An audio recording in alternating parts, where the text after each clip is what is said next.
que yo puedo decir y comprometerme es a que siga aumentando el salario. Ese es mi compromiso. Viene la revisión a finales de año y vamos a proponer que se continúe incrementando el salario como prioridad en la política laboral.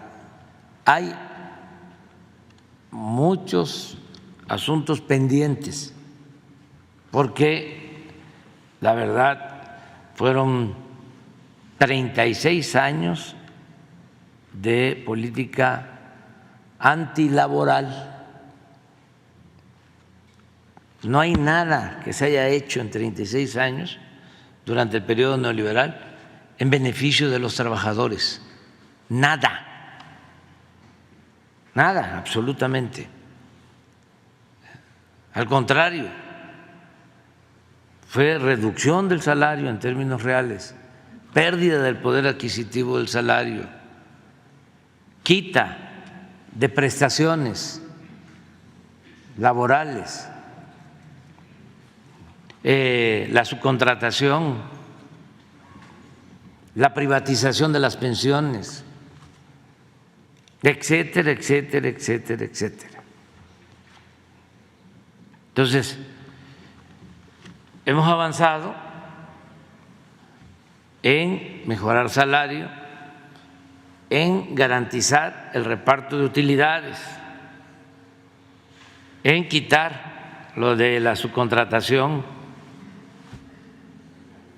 en abrir fuentes de empleo con mayor inversión pública. No es poca cosa el poder afirmar que México es de los países con menos desempleo en el mundo, pero desde luego todavía falta otras demandas justas, pero ya no voy a poder yo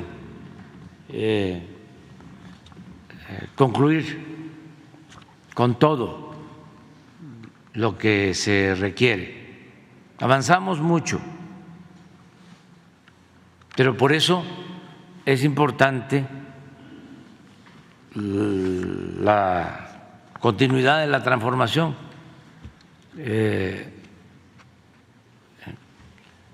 El cambio, el que continúe la transformación es continuidad con cambio. ¿Qué debe de continuar? El proyecto de transformación. ¿Qué cambian las autoridades? Y también la forma, los estilos de gobernar, pero se debe de garantizar que haya continuidad para seguir beneficiando al pueblo, porque esa es la esencia de todo. La función principal de un gobierno es garantizar la felicidad del pueblo, no es ver cómo va a mejorar el dueño de una corporación económica, financiera, o cómo les va a ir bien a los de arriba,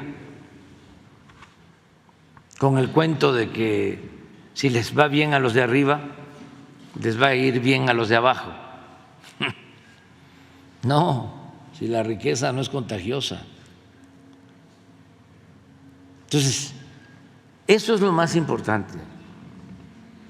la transformación. Siempre he sostenido que se decide cuando hay democracia por un candidato, por un partido, pero también por un programa. Y en estos tiempos lo más importante es el programa, la transformación. Y vamos a continuar apoyando. En el tiempo que me falta, son 3 prioridades básicas. Una es concluir todas las obras, no dejar obras inconclusas. Esto, cuando hablo de obras, no son nada más construcciones, es una obra también el dejar garantizado el derecho del pueblo a la salud. Pero eso es un compromiso. Lo segundo es que continúen todos los programas de bienestar, se fortalezcan. Estamos por enviar el presupuesto del año próximo al Congreso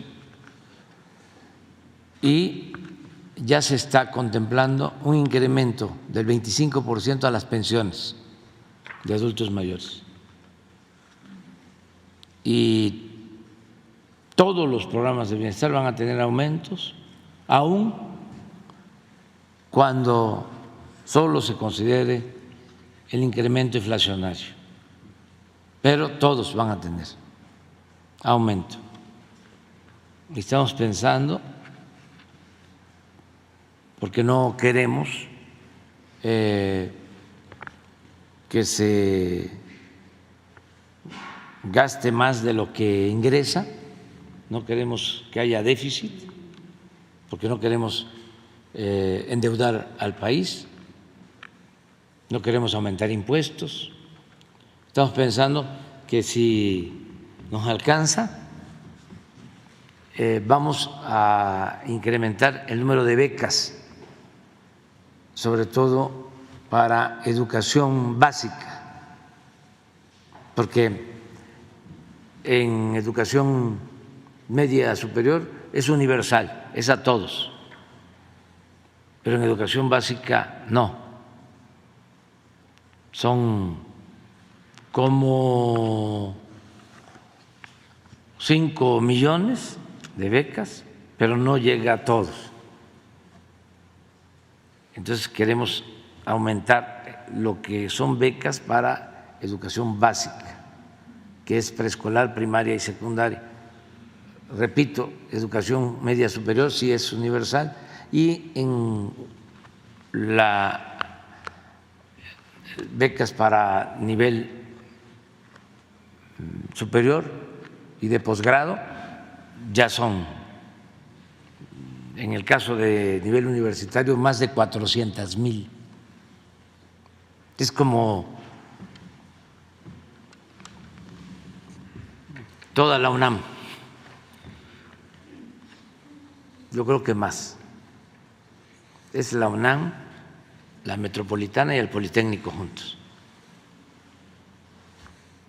en becas, para tener una idea. Y en posgrado lo mismo.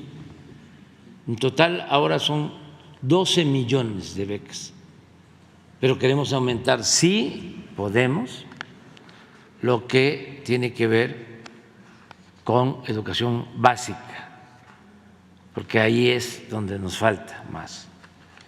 Lo que sí está seguro es el incremento del 25%, repito, a la pensión a adultos mayores. Ahí sí van a quedar desde enero ya garantizados apoyos para que una pareja de adultos mayores ya pueda tener ingresos que les permitan sobre todo su alimentación. Eso. Y la tercera prioridad es ver cómo mejoramos los ingresos de los trabajadores al servicio del Estado. Por ejemplo, el caso de los maestros. Tú acabas de dar un dato interesante, ¿no? Por primera vez se tienen 22 millones de trabajadores inscritos en el Seguro Social, con un promedio de ingresos mensuales, de ingreso mensual de 16,200, 16,300 pesos por trabajador promedio, porque hay quienes ganan menos, hay quienes ganan más, pero el promedio de los 22 millones es de 16,200. Sin embargo, había maestros que estaban recibiendo menos de 16,000 pesos mensuales. Entonces, lo que queremos es que ningún educador gane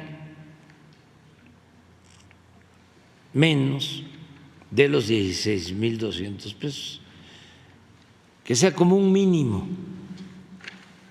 y de ahí hacia arriba. Porque ¿cómo un maestro va a ganar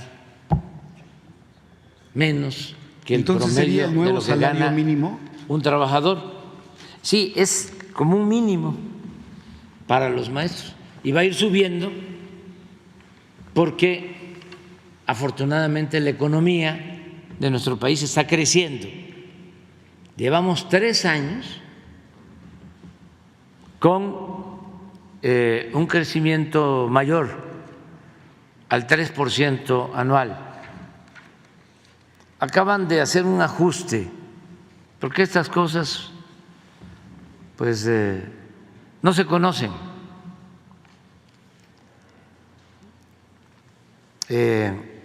Menos si nos favorece. El INEGI hizo un ajuste que hace periódicamente para revisar la tasa de crecimiento anual. Y resultó esa revisión reciente que en el periodo nuestro ha sido un poco más el crecimiento económico del que estaba ya establecido. A ver si Juan Pablo nos manda la gráfica. Por ejemplo, estaba establecido que habíamos caído por la pandemia 8.2 y resultó en la revisión que no, caímos más, como 8.6. Ahora vamos a ver. Sin embargo, se había establecido que en el 21 habíamos crecido 4%, pero no, crecimos 6%.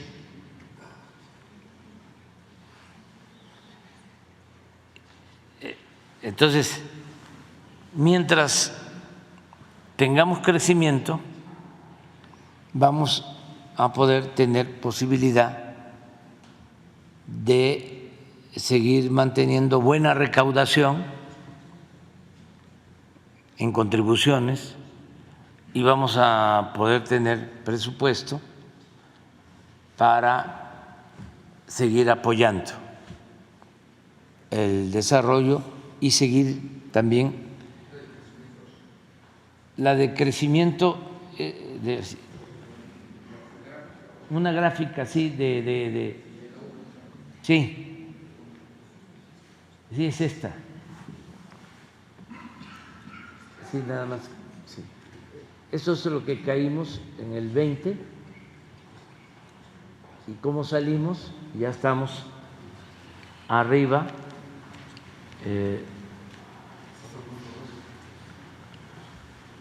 Sí, pero hay otra, así como esta, que tiene que ver con los porcentajes. La verde es la del crecimiento. A ver. Sí. Aquí está.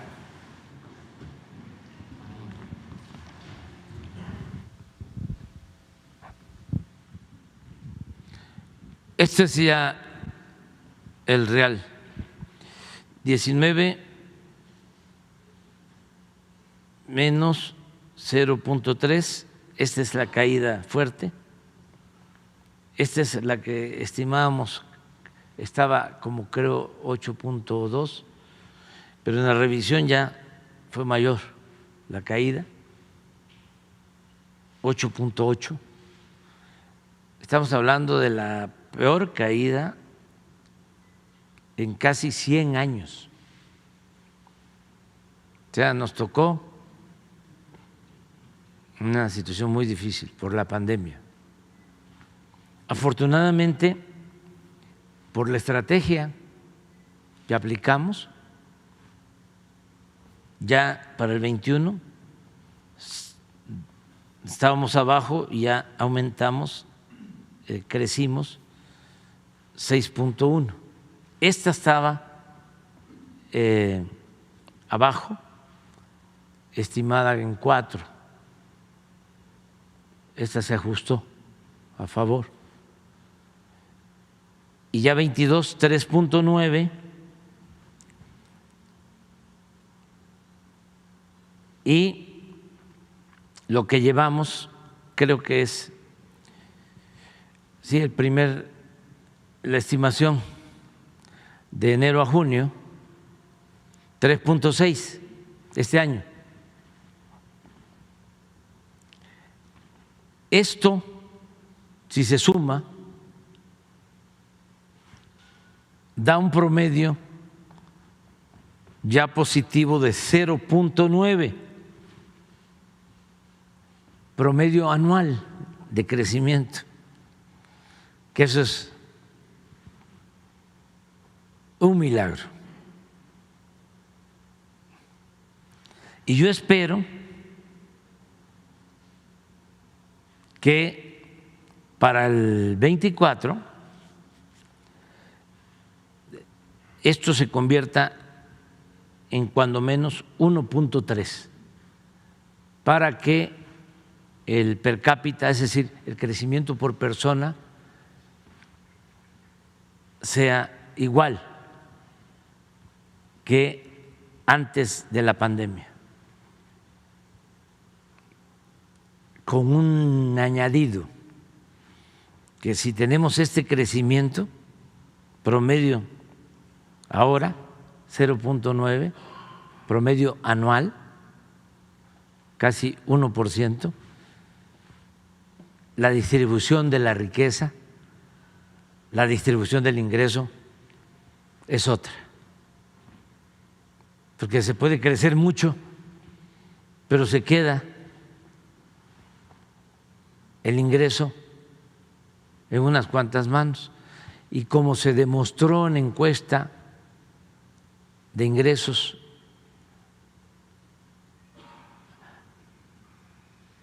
por hogares, por familia del INEGI, se redujo en este periodo difícil la pobreza y se redujo la desigualdad.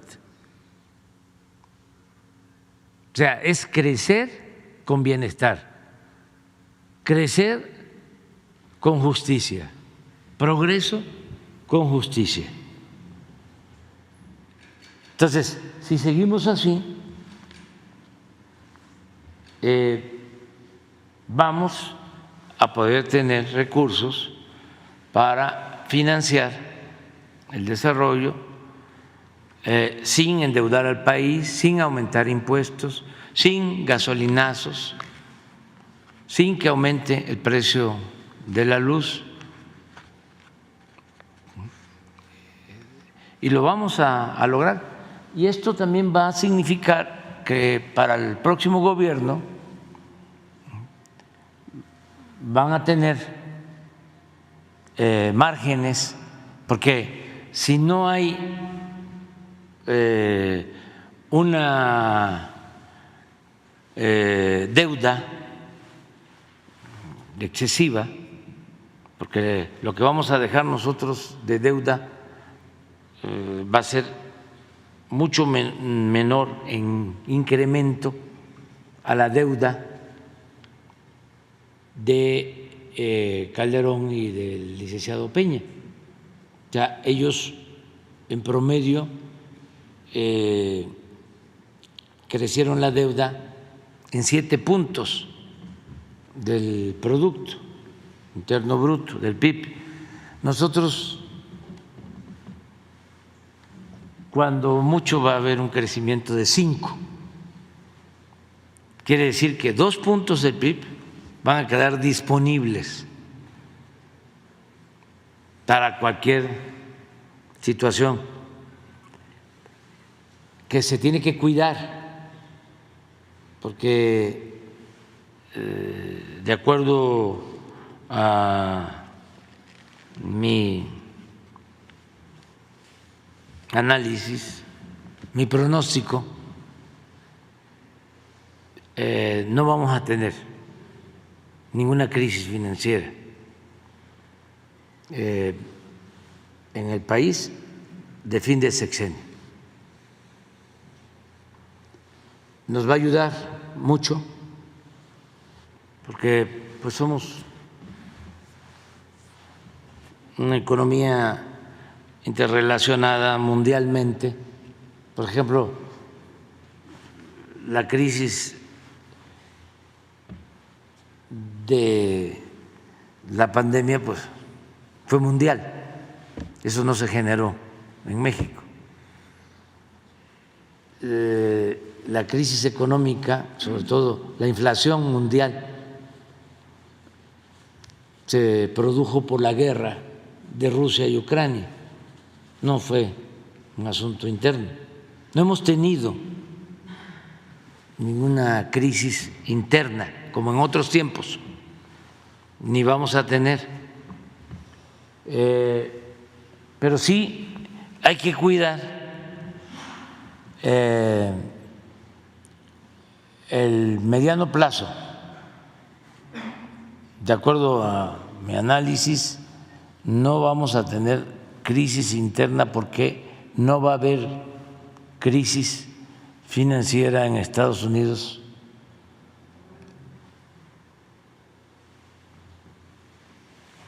por la elección presidencial, que va a ser en noviembre del año próximo. O sea, de aquí a finales del año próximo no veo crisis económica, financiera. Ojalá y no me equivoque. Pero después pueden haber ajustes, pero eso ya es en el inicio del 25. Yo entrego en septiembre del año próximo. De todas maneras, voy a hablar bien sobre esto, sobre cómo veo las cosas, con quién me sustituya. Me refiero en la dirección del Movimiento de Transformación. porque no se debe, no hay que confiarnos para nada, y sobre todo también hacer algunas, ya lo mencioné, por responsabilidad, algunas recomendaciones de otro tipo. Por ejemplo, que no se pierda el impulso en lo que tiene que ver con inversión pública y con la industria de la construcción, para que se sigan generando empleos. O sea, que no se deje de pedalear, que no se pare la industria de la construcción, porque eso funciona, eso reactiva la economía rápido, genera muchísimos empleos, fortalece el mercado interno, es bienestar. Además, ya hay más experiencia acumulada, se fortaleció, son de las cosas muy importantes, la ingeniería civil.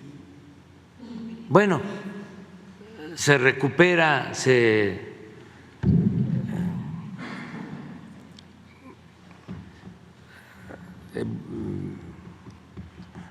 se fortalece,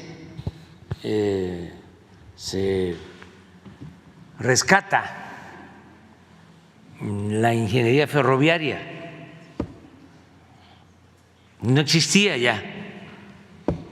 Ahora imagínense toda la experiencia para hacer vías, que no es cualquier cosa, o para la construcción, la operación de trenes, lo que se recuperó de ingeniería petrolera. Si llevaban más de 40 años sin construir una refinería, todavía ahí están ingenieros refineros que están felices, adultos mayores respetables. El ingeniero Ocampo, por ejemplo, acaba de fallecer el ingeniero Celestín, pero fueron de los que hicieron las últimas refinerías. Entonces, ahora, con la rehabilitación de las refinerías, con la construcción de la refinería de Dos Bocas, los ingenieros petroleros han vuelto a consolidar la experiencia, a recuperar la experiencia. Entonces, todo eso se tiene que aprovechar.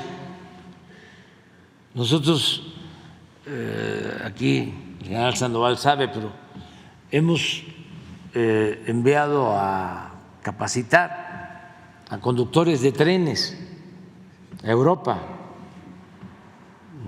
como a 100, ¿no? Y así hay escuelas de soldadores por todos lados, y mucha formación, mucha capacitación. Entonces, todo eso debe de aprovecharse. Ya se tiene obreros extraordinarios. Los trabajadores mexicanos son de lo mejor del mundo. Los de la industria de la construcción, fierreros, eso no se encuentra en otras partes. Entonces, ese es el motor para el cambio, para el progreso futuro. Entonces, continuar con eso, ¿no?